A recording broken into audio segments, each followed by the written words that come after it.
Fala aí pessoal, sejam todos muito bem-vindos a mais uma aula aqui no meu canal. Eu sou o professor Rafa Barbosa, sou professor de Química aqui no YouTube.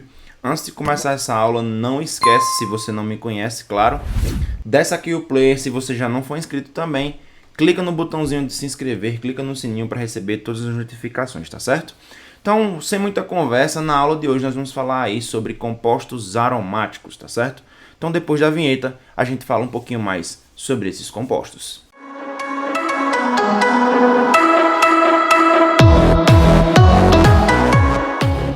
Galera, trazendo vocês aqui para o nosso slide, a gente vai trazer aí alguns conceitos importantes sobre a teoria moderna falando dos compostos aromáticos, tá?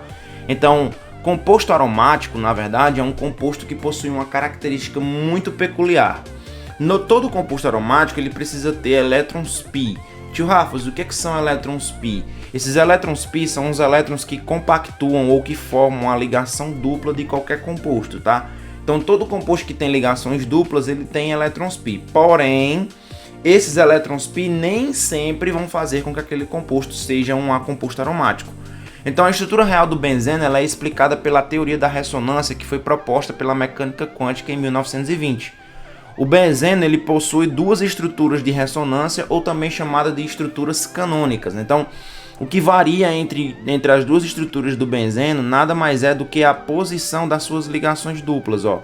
Perceba que essa estrutura para essa, o que muda são essas ligações duplas. No benzeno, verifica-se que todas as ligações têm o mesmo comprimento, indicando, portanto, que nenhuma das estruturas canônicas é a estrutura real. Isso significa que essas estruturas elas são variáveis entre si. Então, um composto que tem ressonância, um composto aromático, ele vai ter essas duas relações, ok?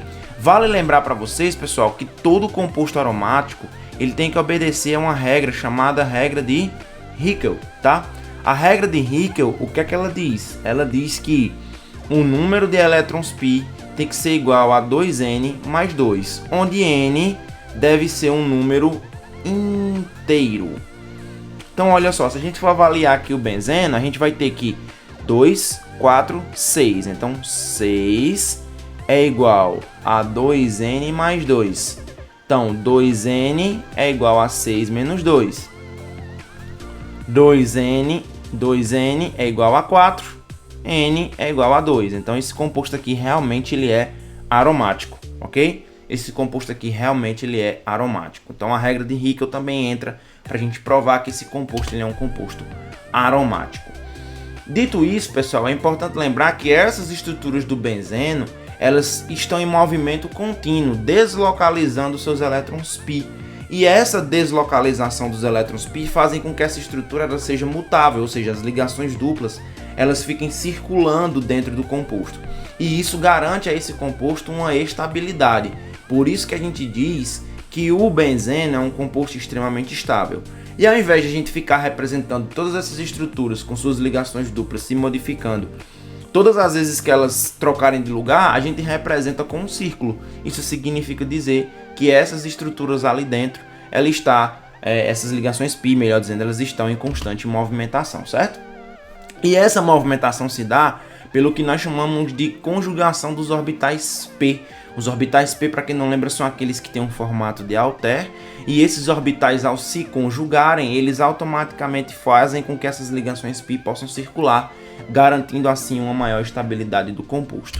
Então eu trago para vocês também algumas imagens interessantes relacionadas a essa conjugação dos orbitais π, por isso que a gente diz que esses elétrons π estão em constante movimentação, fazendo com que esses compostos eles tenham aí uma estabilidade pela circulação direta desses elétrons π dentro do anel, tá bom? É importante lembrar, pessoal, também que essa ressonância, na verdade, ela é uma mistura de estruturas que tem o mesmo arranjo de átomos, né? Mas esse arranjo de átomos faz com que ela se comporte de maneira diferente, fazendo com que a estabilidade da molécula aumente, né? E a energia dessa molécula diminua, ok? Então, olha só.